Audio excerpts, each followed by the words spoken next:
medyo challenging po yung pagpunta doon. Especially po ay tuwing amihanin or northeast monsoon. Ayun. Kasi po, sobrang lalaki ng alon. Kapag ganong kaalon, ang alternative way po is maglakad. Mga 2 to 3 hours from lang po yun from Sitio Masanga, Barangay Kanaway, and then papunta na pong Sitio Lumilo. Naniniwala po ang Global Peace Foundation na ang susi tungo sa pagkamit ng pangmundong kapayapaan ay kung ituturing natin ang isa't isa na tayo ay isang pamilya.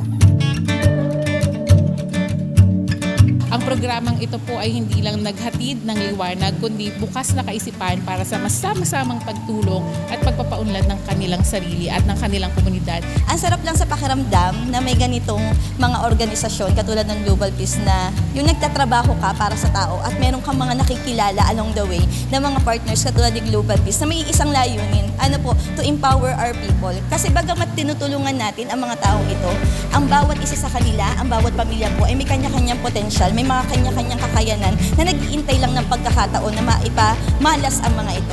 Kaya sabi nga natin, sila po yung ating pong partner beneficiaries. So hindi lamang po sila basta beneficiaryo, sila po yung ating pong partners.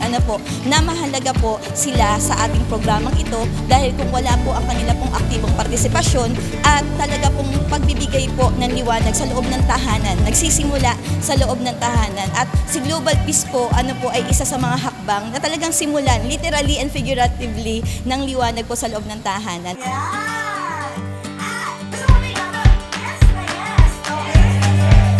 Handa ba kayong tumaya at tulungan ang sarili nyo na matulungan ang loyal para mas mapaunlad ang ating kinabukasan nyo at kinabukasan ng mga kabataan na umaasa pa sa atin ngayon? Handa ba kayong tumayak at tataya rin ng Global Peace Foundation, tataya din ang aming organisasyon sa inyo ng 3 taon sasamahan namin kayo at umaasa kami na sa tulong ng bawat isa, pagpapatuloy natin yung gantong pagtutulungan at pagpapatuloy natin yung naumpisahan natin ngayong araw at sa pagbalik namin dito, uumpisahan naman natin kung paano namin kayo matutulungan na maging mas resilient, mas mapaunlad at mas maging maganda yung kinabukasan ng Loilo.